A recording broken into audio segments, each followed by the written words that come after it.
La Bible déclare car le royaume de Dieu ne consiste pas en parole, mais en puissance. La Bible déclare car le royaume de Dieu ne consiste pas en parole, mais en puissance. Pendant que tu l'acclames, dis-lui: Seigneur, je m'attends à ta puissance pour mettre en déroute les œuvres de l'ennemi dans ma vie. Seigneur, je m'attends à ta puissance pour mettre en difficulté, en déroute, les œuvres du diable dans ma vie. Car le royaume de Dieu ne consiste pas en parole, mais en puissance. C'est le moment maintenant. C'est le moment maintenant où tu dois vivre la démonstration, la manifestation de sa puissance. De sa puissance dans ta vie. Jésus manifeste sa puissance dans ta vie.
Amen, amen, amen, amen. Amen. Salue la personne qui est à ta gauche, à ta droite.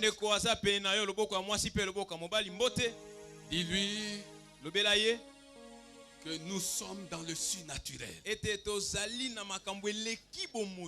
Nous sommes dans le surnaturel.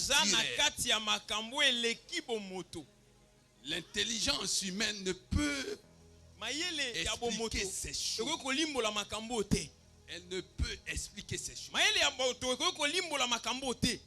Alléluia. Amen. Assis-toi là où tu es.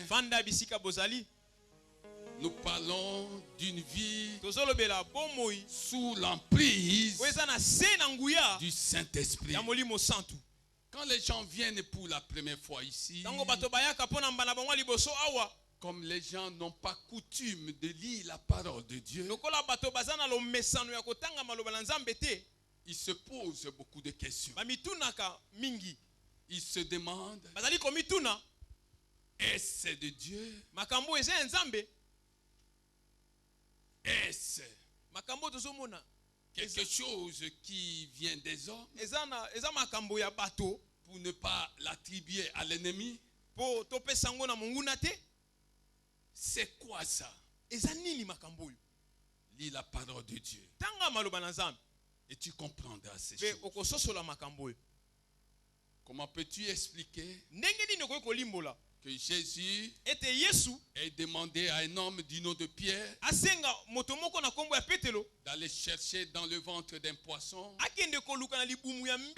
l'argent qui devait servir de payer l'impôt?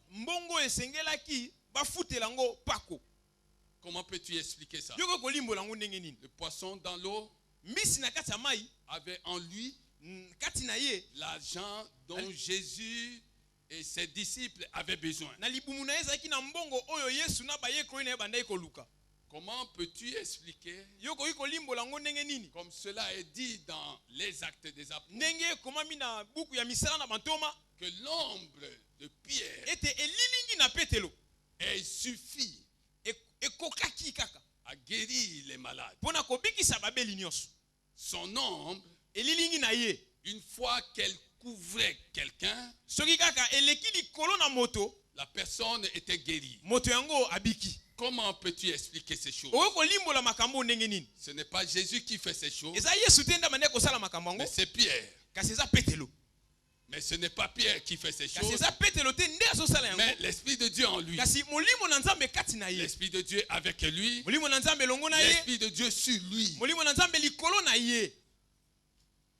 a donné des capacités guérissantes, des vertus guérissantes à son homme. Comment peux-tu expliquer que les linges touchés par Paul aient guéri ceux qui étaient malades? Acte 19, 11. Comment peux-tu expliquer que les os d'un homme qui était mort, il était mort et la chair avait pourri, que ses os aient réveillé, aient ressuscité une personne qu'on était en train d'enterrer? Ce n'était pas les os de Jésus, c'était les os d'Élisée, mort bien auparavant. Mais quand on amena une personne qui était morte et que ce corps, ce cadavre, une fois en contact avec les os de l'homme de Dieu qui était mort, le cadavre a repris vie. Personne n'avait prié. Personne n'avait invoqué Dieu.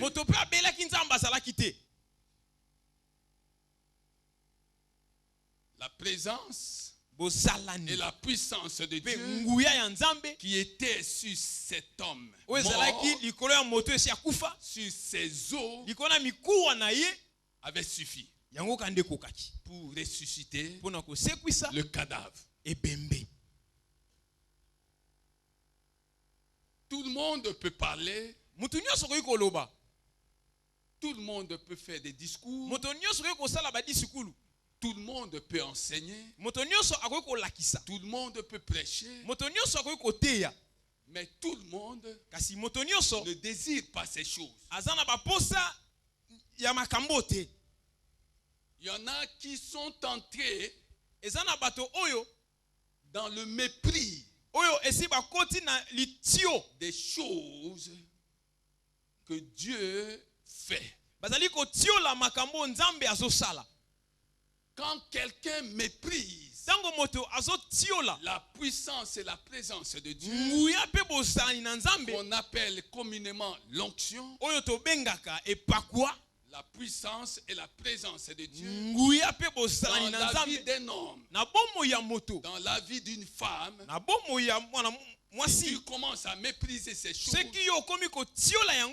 non seulement tu te condamnes à un jugement éternel,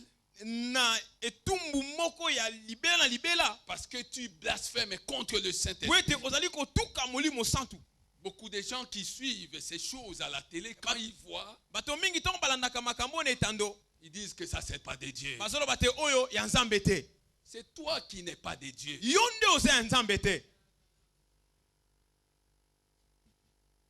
Ils regardent ces choses à la télé. Ils disent, voilà, il a touché seulement. Mais comment peut-on expliquer que cet homme et cette femme soient tombés? Le problème, c'est qu'on ne sait pas de quoi est faite la main qui touche.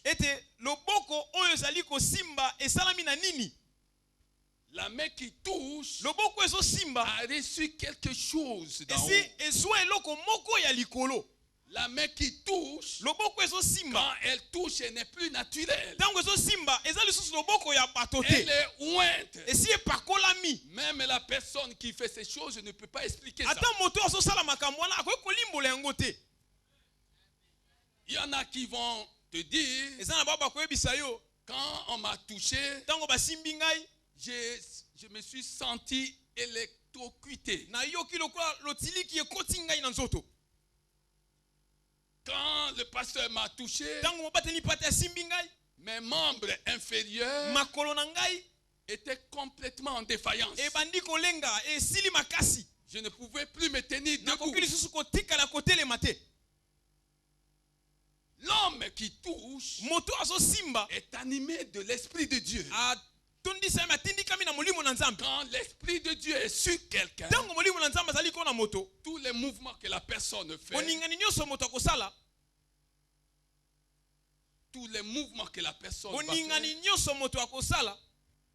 vont entraîner une puissance.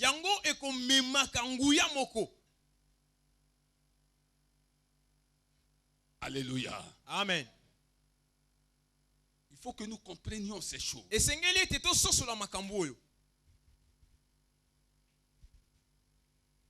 Ils méprisent.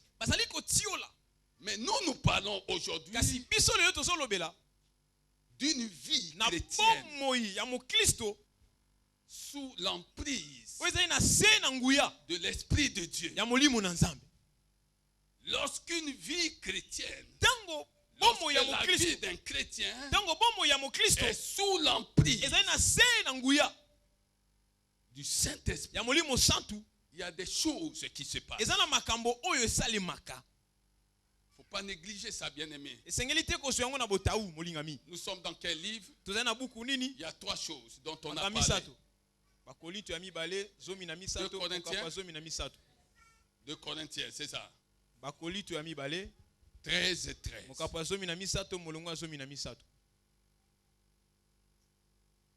La Bible dit que la grâce de notre Seigneur soit avec toi. C'est un trésor divin à que la grâce soit avec toi. Tu es enceinte. Tu veux être enceinte? Demande à Dieu que sa grâce t'accompagne. Et que le bébé qui vient au monde grandisse en grâce. Alléluia. Amen. C'est un trésor divin. La grâce rend capable les incapables. La grâce rend capable les incapables. Elle repositionne la vie de ceux-là qui étaient perdus. Si ton enfant ressemble à Saul, devenu apôtre Paul, à l'époque où il s'appelait Saul, il était un grand persécuteur, un grand criminel. Mais lorsque la grâce lui a été accordée, il s'est passé des choses. Le ciel s'est ouvert. Et Jésus lui-même l'a prêché. Paul, Saul, pourquoi me persécutes-tu? Une vie sous l'emprise du Saint-Esprit est une vie où domine la grâce du Seigneur. Le ciel s'est ouvert. Jésus-Christ l'a enseigné lui-même. Troisième chose, il a reçu des ordres, des directives précises de la part de Jésus lui-même. Va à tel endroit. Il lui indique même l'endroit. Va à tel endroit. Tu trouveras un certain Ananias. Jésus appelle un serviteur par son nom. Comme tu es assis, Jésus t'appelle par ton nom. Il connaît ton nom. La grâce divine te fera respecter. Persécuteur, méprisé, mais quand la grâce lui a été accordée, tout le monde a commencé à le respecter. Au début, on l'a fui, croyant qu'il allait continuer à les persécuter.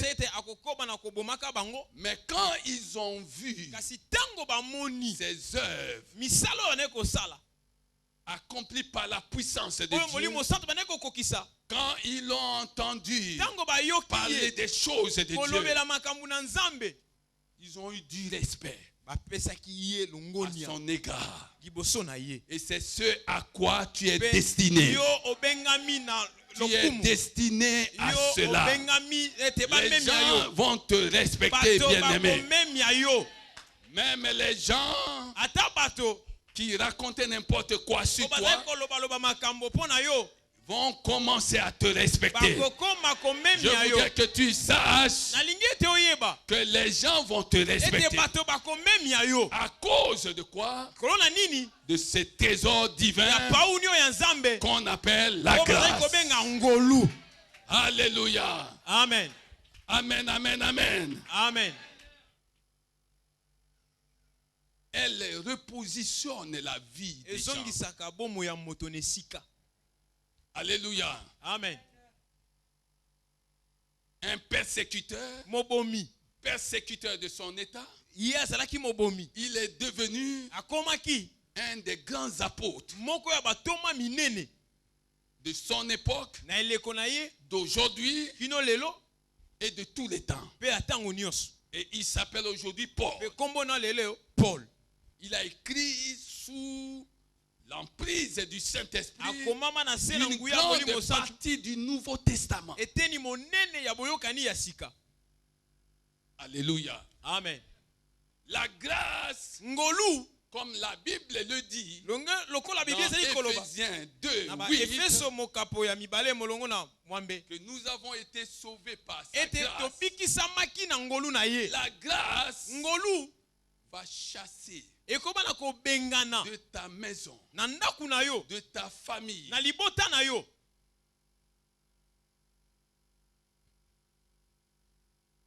l'incrédulité.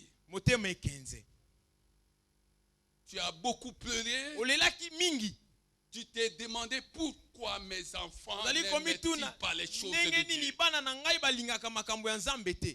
Pourquoi mes enfants s'adonnent-ils seulement au monde? Tu as besoin que Dieu t'accorde sa grâce.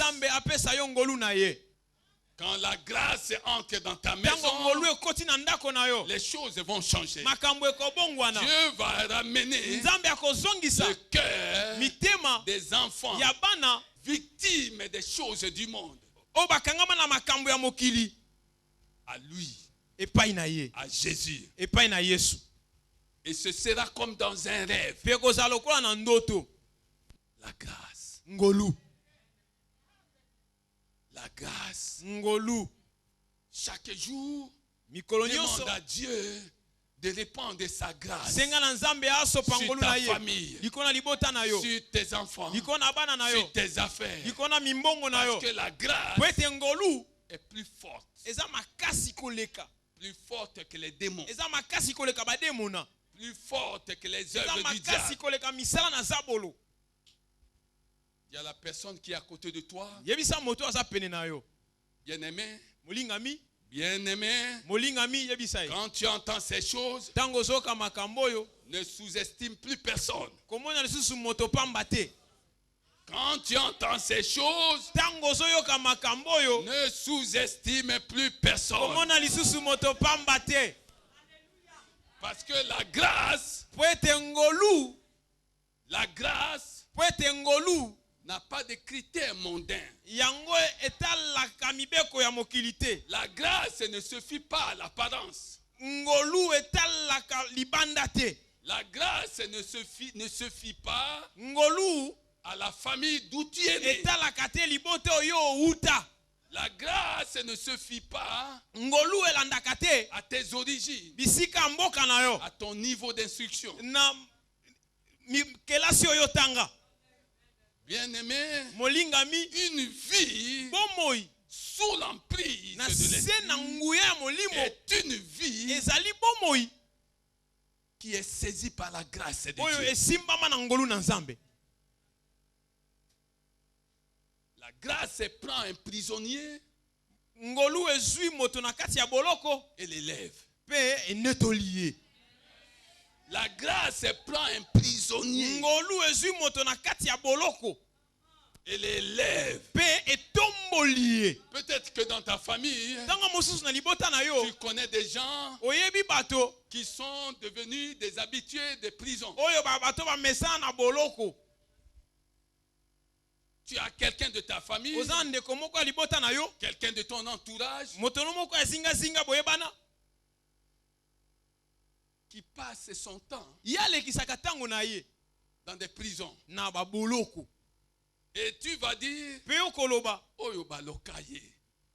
attention, attention bien aimé. Attention, c'est une créature de Dieu. C'est une créature de Dieu. Tu ne sais pas ce que Dieu peut faire du jour au lendemain pour lui. Joseph était en prison. Où est-ce que tu as déjà vu les chefs de ce monde recruter leurs premiers ministres qui sont emprisonnés?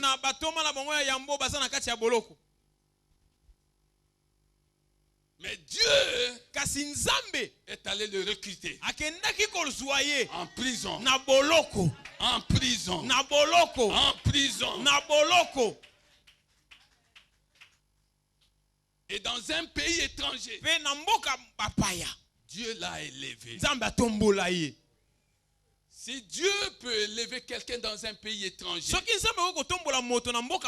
qu'est-ce que Dieu ne ferait pas pour toi dans ton propre pays? Qu'est-ce que Dieu ne ferait pas pour tes enfants dans leur propre pays? Tout cela se fera par la grâce. Alléluia. Amen. Alléluia. Amen. Quand quelqu'un a trouvé grâce auprès de Dieu, il y a des choses qu'il doit apprendre à faire. Premièrement, l'attachement à Dieu.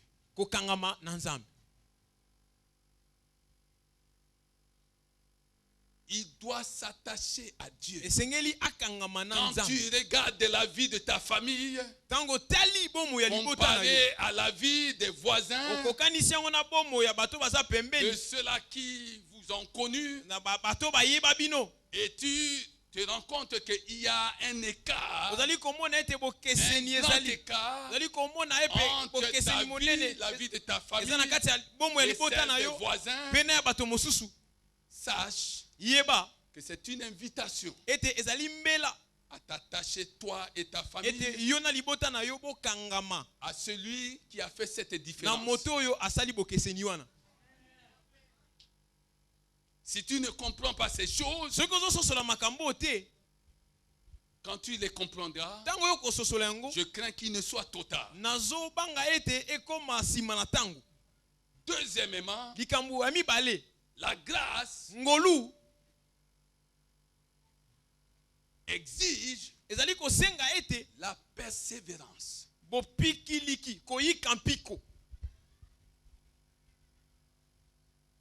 La persévérance dans les choses de Dieu.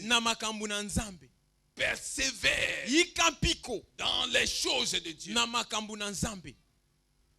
Ne te laisse pas gagner par le découragement.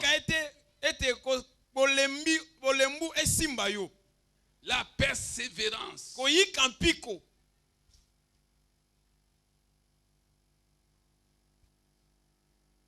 Troisièmement, quand tu as trouvé grâce, il faut que ta vie se caractérise par des œuvres de libéralité. La libéralité. Ce que tu possèdes, c'est par grâce que tu possèdes. Alors apprends la libéralité.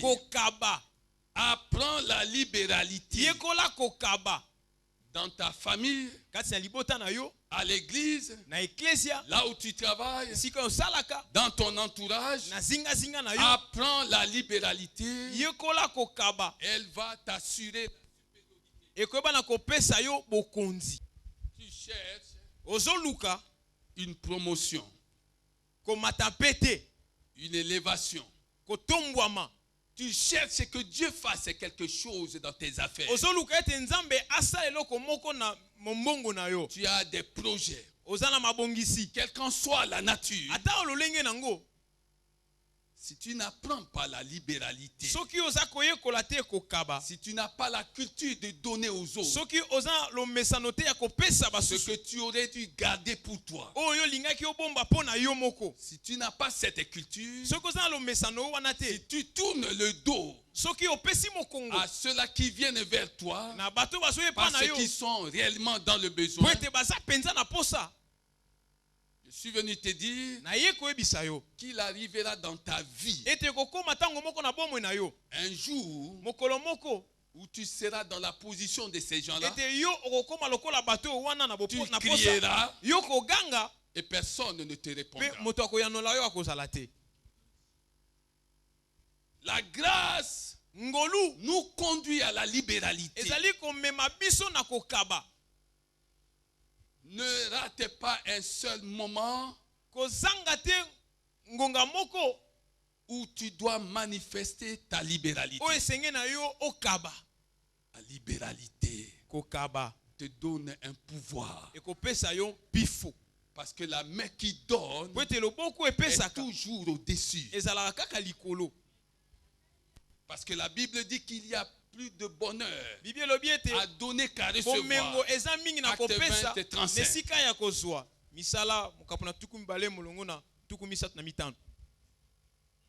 La grâce. Ngolu. La grâce. Ngolu. Va apposer sur toi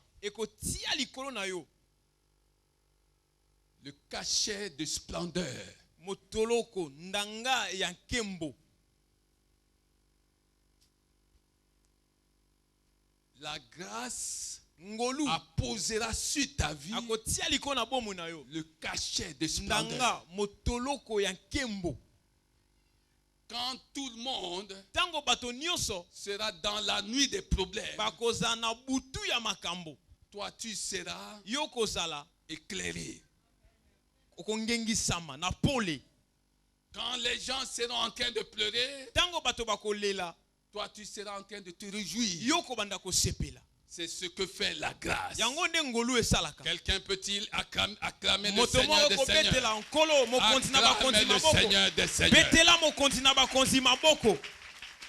Une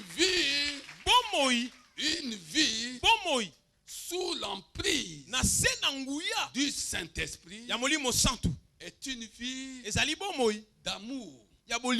L'amour de Dieu doit habiter en toi.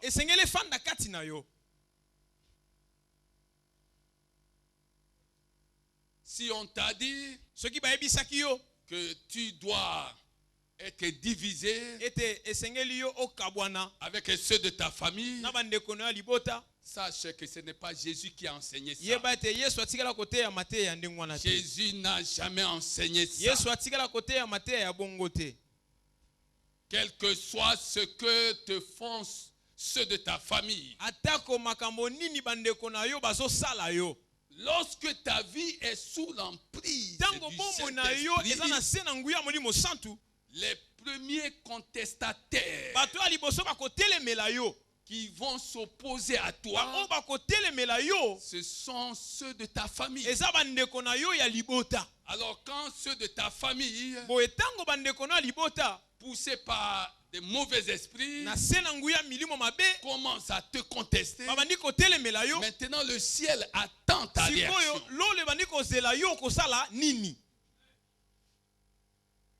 Le ciel te regarde. Et le ciel veut que tu marques un but. Et ce but dans le camp de l'ennemi, c'est un penalty. Ne rends jamais le mal pour le mal. La Bible dit dans Jean 7, verset 5, si je ne m'abuse, que même les frères de Jésus ne crurent pas en lui. Que quelqu'un acclame Jésus. Que quelqu'un acclame Jésus. Alléluia. Amen. Ce petit verset l'a dit, Jean 7, verset 5. En effet, ses frères non plus ne croyaient pas en lui. Ses frères non plus ne croyaient pas en lui. Mais il s'est passé quelque chose. Ça ne s'est pas arrêté là. Acte 1, 14. Acte 1, 14 dit que tous d'un commun accord persévéraient dans la prière. Avec les femmes, avec Marie, mère de Jésus, et avec ses frères. Ton problème, lorsqu'une grande opposition familiale va s'élever contre toi, Parce que les gens disent que tu as adhéré à une église qui n'est pas celle de Dieu. Toi, tu quittes loin, tu ne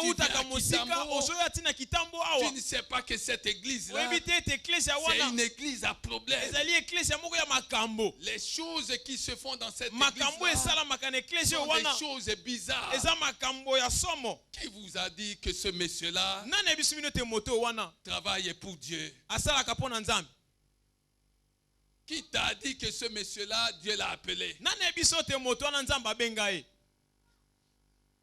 Tu veux le savoir? Pose la question à Dieu. Pose la question à Dieu.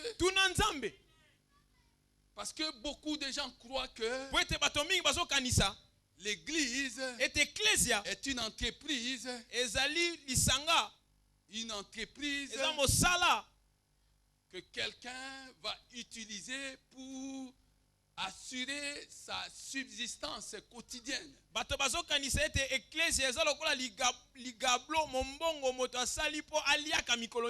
Il y en a qui travaillent pour le ventre.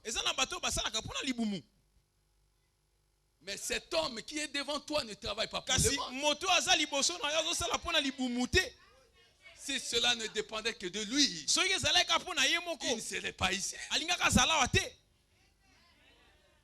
L'appel de Dieu est non seulement pressant, mais plus fort. Est plus fort. Est plus fort que les positions sociales qu'on peut occuper, avoir dans cette vie.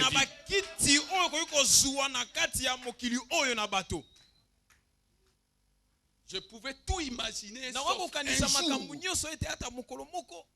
sauf un jour, me voir parlant des choses de Dieu. Même dans mes pires des cauchemars, je ne pouvais pas avoir dans ma pensée ce genre de choses. L'appel de Dieu est pressant.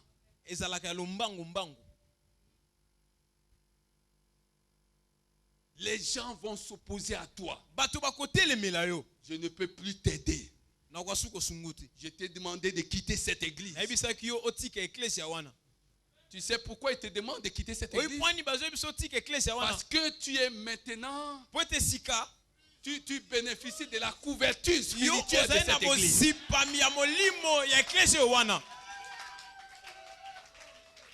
Dans chaque église de Dieu, il y a un ange qui se tient au milieu du peuple de Dieu pour prendre soin de tous ceux qui fréquentent cette église.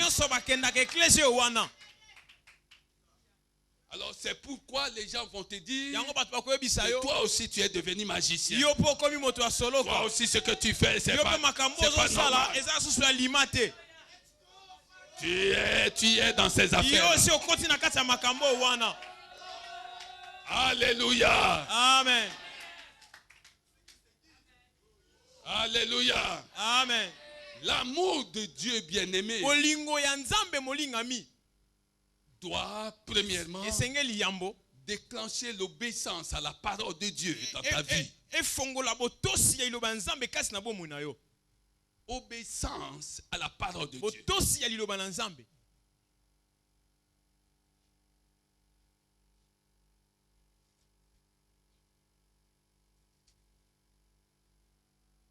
Voilà pourquoi Pierre pouvait dire à leurs oppresseurs dans Actes 5, 29, Pierre répondit ainsi que les apôtres: il faut obéir à Dieu plutôt qu'aux hommes. Il faut obéir à Dieu plutôt qu'aux hommes. Même si quelqu'un te nourrissait, s'il se met à s'opposer à toi parce que tu fréquentes cette église. Dis-lui, monsieur, madame, maman, j'obéirai à Dieu. Je n'obéirai pas à ce que tu me dis. Tout ce que tu me donnais, garde-le pour toi-même. Ne me donne plus rien. Garde-le pour toi-même. Alléluia. Amen. Obéissance à Dieu et à sa parole. Deuxièmement, la foi. La foi. Il faut croire que tout ce que Dieu a dit à ton sujet, il n'y a rien qui va l'empêcher de l'accomplir. Tout ce que Dieu a dit à ton sujet, au sujet de tes enfants, au sujet de ton mariage, au sujet de ton accouchement, il n'y a rien qui va l'empêcher d'accomplir son plan. Il est celui qui opère toutes choses selon son plan. Il y a un plan que Dieu a formé pour toi. Alléluia. Amen. Laisse-les te dévancer. Laisse-les te dévancer. Laisse-les partir. Laisse-les partir. Un jour, lorsque la grâce va se manifester dans ta vie, la grâce appelle l'amour de Dieu. Et l'amour de Dieu appelle la communion du Saint-Esprit. Les trois ensemble vont changer ta vie. Les trois ensemble vont changer ta vie. La grâce appelle l'amour. Et l'amour passe la main à la communion du Saint-Esprit. Et c'est comme ça que ta vie sera sous l'emprise du Saint-Esprit. L'obéissance à Dieu, à sa parole, la foi dans sa parole. Quand tu prends la parole de Dieu, tu l'ouvres, tu vois toutes les promesses que Dieu t'a faites. Ne cherchez plus rien, bien-aimé. L'amour appelle la supériorité, la troisième chose.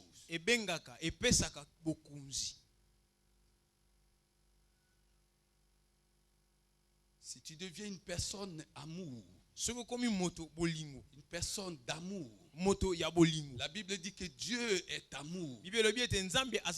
Si les gens commencent à dire à ton sujet que tu es amour, sache que Dieu t'accorde la supériorité.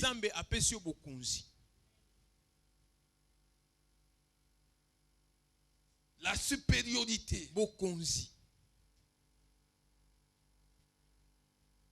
Ah, elle nous domine, elle veut nous dominer. Elle a ce que toi tu n'as pas. C'est comme ça que ça se passe, même dans des familles. Tu veux dominer sur les autres? Donne-leur l'amour que Dieu t'a donné. Il n'y a pas 36 façons permettant de dominer sur les gens. La domination se manifeste par l'amour. L'autorité s'exerce dans l'amour. Dans l'amour. Alléluia. Amen. Bien-aimé, il y a beaucoup de choses que nous pouvons dire lorsqu'une vie est sous l'emprise du Saint-Esprit. Ils étaient en train de le flageller Ils étaient en train de cracher sur lui. Ils ont fait n'importe quoi. Ils lui ont arraché même ses habits. Je parle de Jésus. Mais il dit, Père, Tata, pardonne-leur.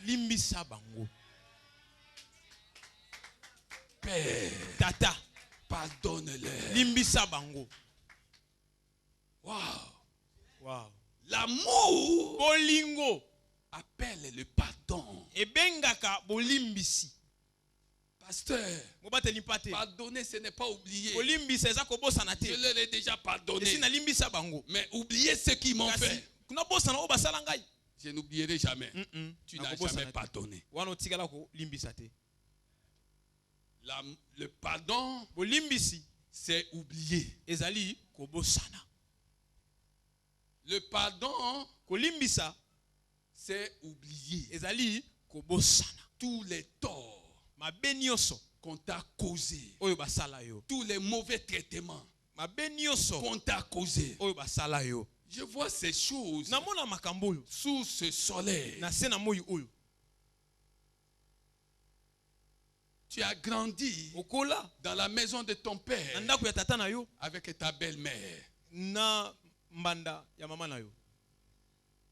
Avec ta belle-mère, ta mère est partie.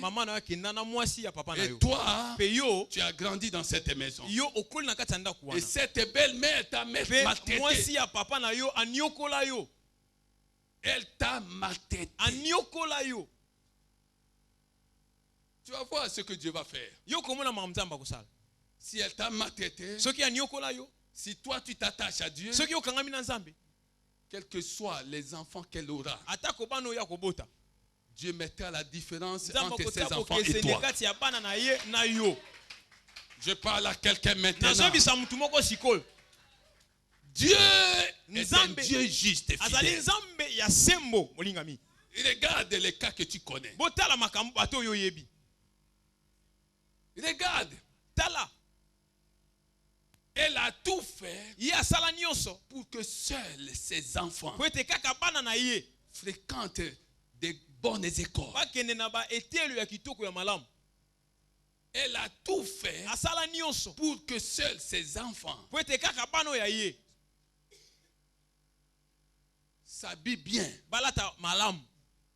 Elle a tout fait pour que seuls ses enfants soient dans de bonnes conditions. Et quand elle faisait ces choses, elle a oublié que Dieu, dont les yeux parcourent tous les jours la terre, était en train de voir ces choses. Lorsque on t'a maltraité, sache que Dieu qui a permis ces choses te préparait à l'élévation. Il te préparait à la différence. Alors maintenant, toi, Dieu t'élève. Ces autres enfants n'ont pas étudié. Ils n'ont pas terminé leurs études. Il y a même des gens qui vont dire dans ta famille, toi, tu ne devais pas étudier. Faut que d'abord mes enfants. Toi, tu ne devais pas étudier. Mais aujourd'hui, c'est toi qui as su les études des enfants de celui qui avait dit que tu ne devais pas étudier. Alléluia. Amen. C'est ce que fait l'amour. Je dis quoi? Ce que fait Amen. Amen. Et la communion du Saint-Esprit. La communion du Saint-Esprit va t'amener, premièrement, à vivre la présence et la puissance de Dieu. Ce qu'on appelle communément l'onction.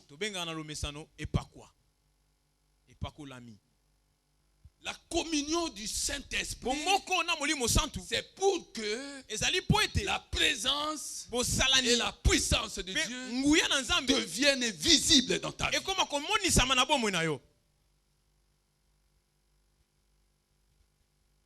La Bible dit que Moïse était puissant en parole et en œuvre. La Bible dit que Jésus a été loin d'Esprit Saint et de puissance.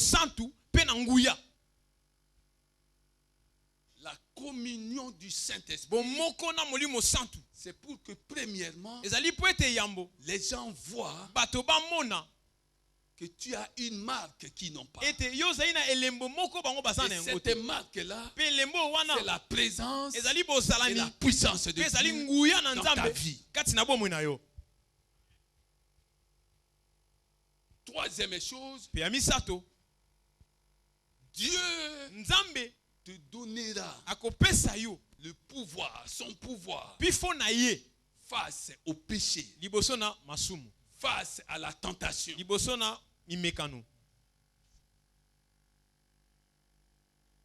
C'est ça la deuxième chose qu'apporte la communion du Saint-Esprit. Quand tu lis Matthieu 4, Luc 4, tu vas comprendre comment Jésus a été tenté par l'ennemi. 3 fois, il a été tenté. La communion du Saint-Esprit te permet de résister à la tentation. Alléluia. Amen.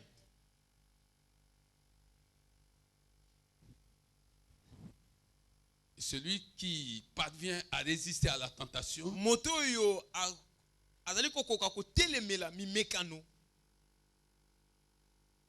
Dieu fait de lui un vase noble, un vase sanctifié, un vase propre à un usage noble, un vase utile à son créateur. Et Dieu lui donne la couronne de vie. Alléluia. Amen. La Bible dit, s'agissant de la tentation, la Bible dit ceci. 1 Corinthiens 10, verset 13. Aucune tentation ne vous est survenue qui n'ait été humaine. Dieu est fidèle et ne permettra pas que vous soyez tentés au-delà de vos forces. Mais avec la tentation, il donnera aussi le moyen d'en sortir pour que vous puissiez la supporter. Dieu donne le moyen de sortir de toute tentation.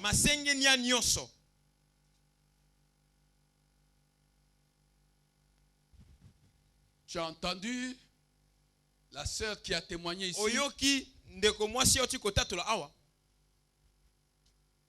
Elle s'est trouvée enceinte. Et l'ennemi est venu. Il dit, comme tu es enceinte, maintenant je vais te couvrir de honte. Tu vas porter la honte. Partout tu vas passer. Il y a seulement une voie. qui te fera échapper à ça. Le suicide. Le suicide.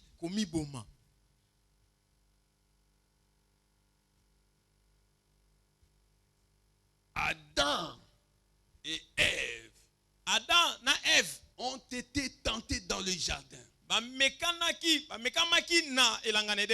Eux qui parlaient avec Dieu.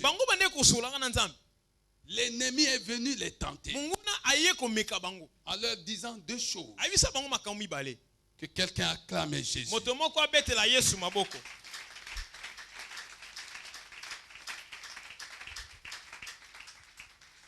La première chose, c'est dans Genèse 3, verset 5. Mais Dieu sait que le jour où vous en mangerez, vos yeux s'ouvriront.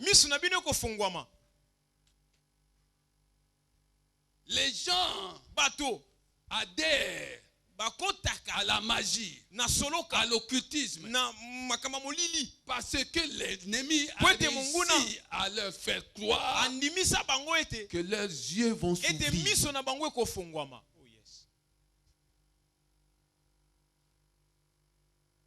Ils veulent que leurs yeux restent grands ouverts sur ce qui se passe dans leur vie. Et la magie leur propose ces choses. Mais ils oublient qu'il n'y a que Dieu qui protège tout le monde. Il n'y a que Dieu pour te protéger. Il n'y a que Dieu pour combattre pour toi. La magie ne peut jamais combattre pour toi. Parce que la magie est d'émanation satanique. Or, Satan est venu non pas pour faire du bien, mais pour détruire, pour voler, pour égorger, pour faire des choses semblables. Aujourd'hui, les gens adhèrent à la magie, adhèrent à l'occultisme. Si tu touches à ça, tu vas voir ton commerce va devenir prospère. Si tu touches à ça, essaie seulement, même pour 24 heures. 24 heures, oui. Si tu n'es pas d'accord, tu as essayé. 24 heures après, tu as vu, pouf, les choses ont changé. 48 heures après, les choses ont changé. 72 heures après, quelqu'un vient nuitamment. N'es-tu pas content? Ah, je suis content. Tu es content?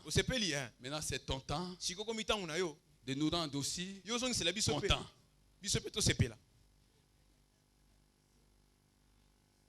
Que dois-je faire? Tu nous donnes ton enfant que tu aimes beaucoup. Non, si c'est comme ça, prenez vos affaires. Non, monsieur. Non. Alléluia. Amen. Ils ont été tentés. Adam et Ève. Ce couple qui avait un contact étroit avec Dieu. Deuxième chose, c'est que la Bible dit que l'ennemi les a induits en erreur. Verset 13 du chapitre 3. Alors l'Éternel dit à la femme: pourquoi as-tu fait cela? La femme répondit: le serpent m'a induit en erreur et j'en ai mangé. Tous ceux qui adhèrent à l'occultisme, bien-aimés, savent qu'ils sont induits en erreur. Ils le savent. Mais ils se disent qu'ils sont arrivés à un point de non-retour. Si tu connais quelqu'un de ta maison qui est dans l'occultisme, quel que soit l'enseignement reçu dans ces milieux-là, dis-lui que pour Dieu, il n'y a pas de point de non-retour. Quel que soit le niveau que tu as atteint, la grâce de Dieu est encore là. Saisis cette grâce et sois sauvé. Saisis cette grâce et sois sauvé. Reçois seulement Jésus comme Seigneur et Sauveur et tu verras. Alléluia. Amen. C'est ça la communion du Saint-Esprit. Alléluia. Amen. La tentation. Il y a des oppositions. Élie a vécu des oppositions. Acclamez Jésus. Je vais terminer.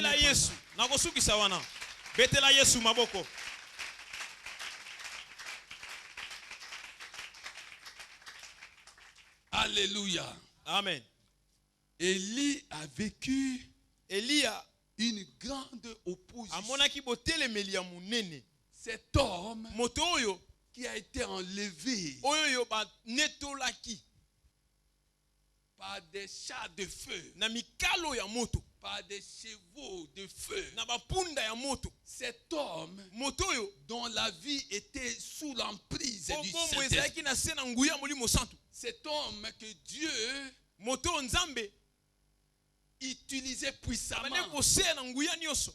Cet homme était en train de fuir, non pas une armée, mais une femme. Une femme qui s'appelait Jézabel a terrorisé cet homme-là. Une femme, même pas son mari. Cet homme était en train de fuir Jézabel. Il avait la chose de Dieu. Il avait et la puissance et la présence de Dieu dans sa vie, dans son ministère. Mais il était en train de fuir une femme. Alléluia. Amen. On peut être loin. Mais il y a des choses qui se passent. Il y a guerre entre les œuvres de la chair et les œuvres de l'esprit. Et tout cela concourt à l'accomplissement du plan de Dieu. Quand Jésus est né, Hérode décida de le tuer. Mais tout était sous contrôle de Dieu. Comment peux-tu expliquer que Dieu ait demandé à Joseph et Marie de quitter Bethléem et d'aller en Égypte? Est-ce que Dieu n'était pas capable de contrôler la situation et de combattre pour son fils? Alors voilà ce qui se passe. Au verset 8, verset 7, l'ange de l'Éternel vint une seconde fois, le toucha et dit, lève-toi, mange, car le chemin serait trop long pour toi. Il se leva, mangea et but avec la force que lui donna cette nourriture. Avec la force, 1 Roi 19. Avec la force que lui donnait cette nourriture. 1 Roi 19, nous sommes au verset 8. Il marcha 40 jours et 40 nuits jusqu'à la montagne de Dieu à Horeb. Là-bas, que quelqu'un dise là-bas. Là-bas. Il marcha 40 jours, 40 nuits jusqu'à la montagne appelée Horeb. La communion. Même si la communion du Saint-Esprit, même s'il y a des oppositions, elle va te donner la force. Elle va te donner la force. Elle va te donner le discernement. L'esprit d'intelligence sera avec toi. L'esprit de conseil sera avec toi. L'esprit de force sera avec toi. L'esprit de connaissance sera avec toi. L'esprit de crainte et de l'éternel sera avec toi. L'esprit de vaillance va t'accompagner. La Bible dit là-bas, là-bas, il s'est passé quelque chose. Pourquoi? La Bible dit là-bas, il entrait dans la grotte et il passa la nuit. Oh, voici que la parole de l'Éternel lui fit adresser en ces termes. Que fais-tu ici? Là-bas, à Horeb. Il a marché. Il a marché. Il a marché. 40 jours après, il arrive sur cette montagne. Là où Dieu donna la loi à Moïse. Oh yes. C'est là qu'il arriva. Bien-aimé, lorsqu'il y a opposition dans ta vie, lorsque les gens ne veulent plus de toi, même ceux qui te portaient main forte ne veulent plus t'aider, ne te retire pas de l'église, ne te retire pas de la présence de Dieu, parce que la Bible dit dans Hébreux 10:39, nous ne sommes pas de ceux-là qui se retirent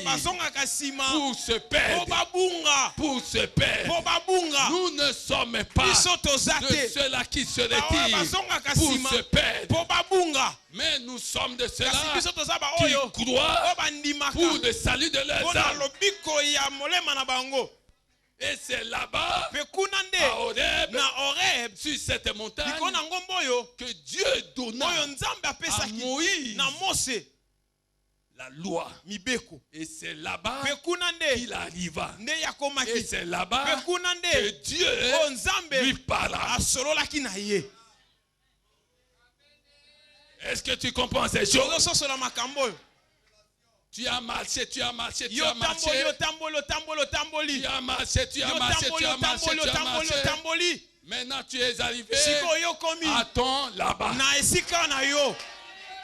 Tu es arrivé à ton. Tu es arrivé à ton. C'est ici que Dieu doit te parler. C'est ici que Dieu doit te parler. Au sujet de tes enfants, au sujet de tes affaires, au sujet de tes projets, au sujet de ton travail. C'est ici que Dieu doit te parler. Et quand Dieu te parlera, quand Dieu te parlera, quand Dieu te parlera, la lumière viendra sur toi. La lumière viendra sur toi. Quand Dieu te parlera, la lumière viendra sur toi. Quand Dieu te parlera, tu recevras la visitation d'en haut. Tu recevras la visitation d'en haut. Élie a été visité. Dieu lui a parlé. La lumière est venue. La visitation était là. Et c'est maintenant la troisième chose, le commencement des changements dans ta vie. Le changement s'annonce maintenant dans ta vie, pour ta vie. Il y a des changements qui sont en route maintenant pour toi, pour ta vie. Parce que tu es arrivé au bon endroit. Tu es arrivé au bon endroit. Tu es arrivé au bon endroit. Toi qui étais découragé, cette nourriture que tu viens de consommer te donne la force. Elle te donne de la force. Elle te donne de la force. Elle te donne de la force. Cette nourriture que tu as consommée, que tu vas consommer, elle va changer ta vie. Elle va changer ta vie. Elle va changer ta vie. Là où tu étais perdant, tu étais perdante, grâce soit rendue en Jésus de Nazareth. qui te rend vainqueur en toutes ces choses. Grâce soit rendue à Jésus. Grâce soit rendue à Jésus qui te rend vainqueur en toutes ces choses. Réjouis-toi, bien-aimé, parce que ta vie entre maintenant dans une autre position, dans un autre positionnement spirituel. Elle est sous l'emprise du Saint-Esprit. Acclamez Jésus.